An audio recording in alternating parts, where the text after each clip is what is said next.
بسم الله الرحمن الرحيم والصلاة والسلام على أشرف المرسلين وخاتم النبيين سيدنا محمد وعلى آله وصحبه أجمعين. Salam alaikum et bienvenue à vous, chers musulmans, chers chrétiens, à une nouvelle vidéo lors de laquelle nous essaierons, Inch'Allah, de répondre aux allégations d'Abbé Pagé. Donc avant de donner la réponse, écoutons d'abord ce qu'il a dit.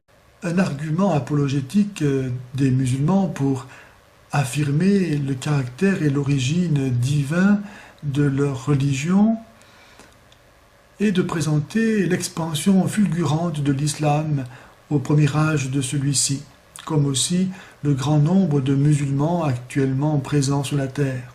C'est la preuve par le nombre. Mais à réfléchir de cette façon, alors il faudrait dire que, par exemple, si le nombre de francs-maçons augmentait, cela signifierait que la doctrine franc-maçonne a plus de vérité, et d'autant plus vrai qu'elle a de plus adeptes. Si il y avait des adorateurs de l'oignon, et il paraît que ça existe, des adorateurs de l'oignon ou de la carotte, est-ce que leur doctrine aurait plus de véracité parce qu'ils seraient plus nombreux à adorer l'oignon et la carotte? Je pense que le prêtre est à court d'allégations. Il ne trouve plus rien à dire pour nuire à l'islam. Sa solution est donc de parler de n'importe quoi, tout simplement pour apparaître sur YouTube et montrer qu'il est toujours présent. Tout d'abord, je n'ai jamais entendu aucun musulman dire que je suis musulman tout simplement parce qu'il y a beaucoup de musulmans sur terre. Ceci est un argument, et je suis d'accord avec toi, qui n'est pas valable. C'est un argument qui n'est pas basé sur des preuves, qui est basé tout simplement sur ce qu'on appelle aqliyat al-qati'a. Donc, on peut le traduire comme cela en français en disant que c'est la mentalité des troupes. Donc, tu vois plusieurs personnes faire quelque chose, tu te dis, donc moi aussi je dois la faire. Alors que les musulmans, alhamdoulilah, nous aujourd'hui, et j'aime bien cette appellation que nous avons, c'est Ummatou Dalil, une nation de preuves. Une nation de preuves. Nous ne parlons, et toute notre foi n'est basée que sur des preuves. Allah subhanahu wa ta'ala nous a parlé via ces messages, et à partir de ces messages-là, nous en avons découlé notre façon de vivre. Et non pas tracer notre propre moyen et notre propre façon de vivre et aller chercher les preuves pour celles-ci dans la Bible ou dans le Coran ou ailleurs. Ce que certaines religions malheureusement font aujourd'hui. Et en parlant de moi-même, même si je reste tout seul, le seul musulman sur cette terre, alhamdoulilah, je resterai musulman. Pourquoi? Parce que j'en ai les preuves. Les preuves que c'est la religion véridique qu'Allah subhanahu wa ta'ala, il a choisi pour cette humanité. Et pour montrer à quel point c'est débile ta façon d'agir, je pourrais te renvoyer exactement la même chose. Et d'ailleurs, c'est plus véridique avec vous les chrétiens qu'avec les musulmans. Pourquoi? Parce que quand on pose la question à un chrétien, on lui dit qu'est-ce que tu connais du christianisme, etc.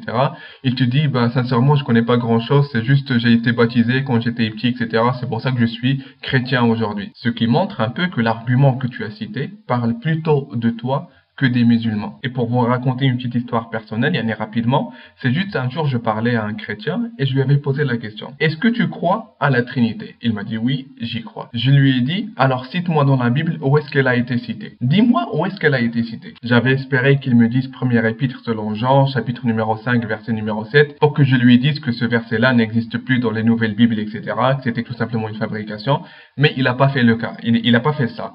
Il m'a posé la question pourquoi je lui ai posé cette question-là. Je lui ai dit effectivement parce que j'ai lu la Bible et je me suis rendu compte qu'il n'existe nulle part cette Trinité. Il m'a dit non, puisqu'il y a plusieurs personnes qui y croient, il y a le Vatican, etc. Donc forcément, elle doit exister dans la Bible. Donc, nous avons exactement ce que tu viens de citer. Une personne qui croit en quelque chose, pourquoi? Tout simplement parce qu'il y a plusieurs gens qui y croient. Il y a le Vatican qui dit Trinité, etc. Il y a Abbé Pagé lui-même qui dit la Trinité, etc.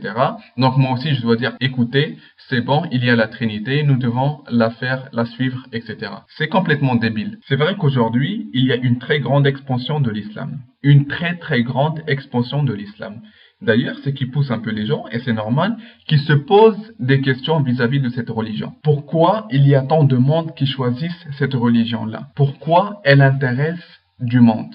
Justement, ce sont des questions que tu dois poser également. Et la réponse à cela est très simple. La religion, normalement, doit être en parfaite cohérence avec la nature humaine, avec la fitra. Avec la fitra, donc la nature ou l'instinct humain doit être parfaitement et en totale cohérence avec la religion. Par exemple, quand tu me dis que le Père est une personne, le Fils est une personne, Le Saint-Esprit est une personne, mais les trois, en fait, ce ne sont pas trois personnes, mais une seule personne. Ça, c'est en totale contradiction avec l'esprit et la nature humaine. Personne ne peut le comprendre. Et peu importe l'effort que nous ferons, nous réussirons jamais à juxtaposer les trois images pour en faire une seule. Ce qui témoigne et ce qui prouve que malheureusement cette idée-là, nous n'avons pas été créés pour y croire et que c'est tout simplement une fabrication humaine. Et la logique de l'islam et les réponses qu'il donne, ce sont des choses qui intéressent le monde actuel et ce qui témoigne d'ailleurs de son expansion. Donc je le dis et je le répète, les musulmans ne sont pas musulmans parce qu'il y a plusieurs musulmans autour d'eux, mais ils sont musulmans tout simplement parce qu'ils ont eu les preuves que c'est le message véridique venant d'Allah subhanahu wa ta'ala. C'est pour cela que moi je suis musulman et que les musulmans ont choisi cette religion-là. Et pour finir, le prêtre a dit les choses suivantes. Écoutons-le. 2 et 2, ça fait 4. Et même si 1 milliard dit que ça fait 5, ça fera toujours 4. La vérité ne se mesure pas au poids. Je tiens absolument à faire part de ma stupéfaction concernant la logique du prêtre-là. La logique mathématique de ce prêtre-là que malheureusement, il n'emploie même pas dans sa propre religion. 2 et 2 font exactement 4. Et je suis parfaitement d'accord avec toi. Mais malheureusement, dans ta religion, ça ne fait pas 4.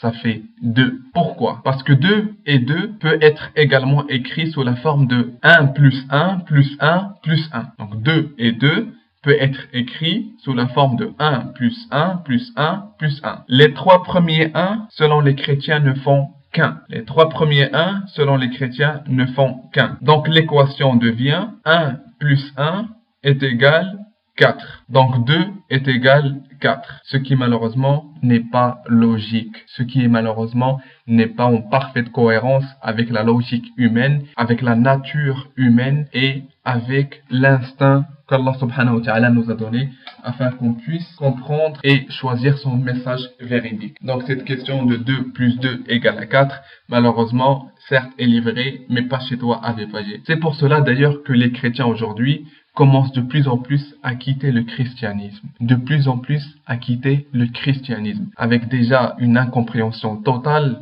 et on vient d'en témoigner, et aussi une image de Dieu tout à fait sale, un Dieu qui pleure, un Dieu qui dort, un Dieu qui viole, un Dieu qui fait pas mal de choses, avec des histoires païennes tout à fait incompréhensibles.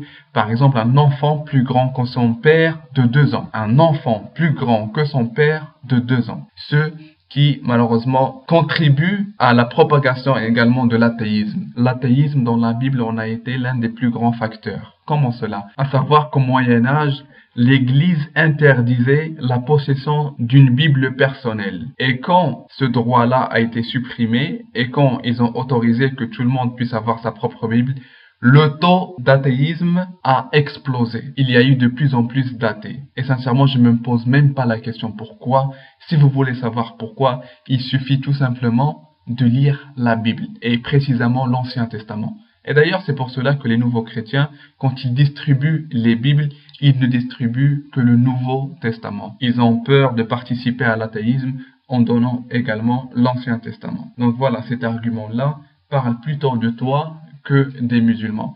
Alhamdulillah, juste pour le répéter avant de finir, Alhamdulillah, les musulmans, nous avons toutes les preuves et tous les arguments afin qu'on puisse dire et attester que cette religion-là, c'est la religion qu'Allah subhanahu wa ta'ala, que Dieu a choisi pour cette humanité. Voilà. Alhamdulillah, alladhi bi ni'matihi tatimmu as-salihat, wa usalli wa usallimu ala khairil khalqi sayyidina Muhammad wa ala alihi wa sahbihi ajma'in. Assalamu alaikum wa rahmatullahi wa barakatuh.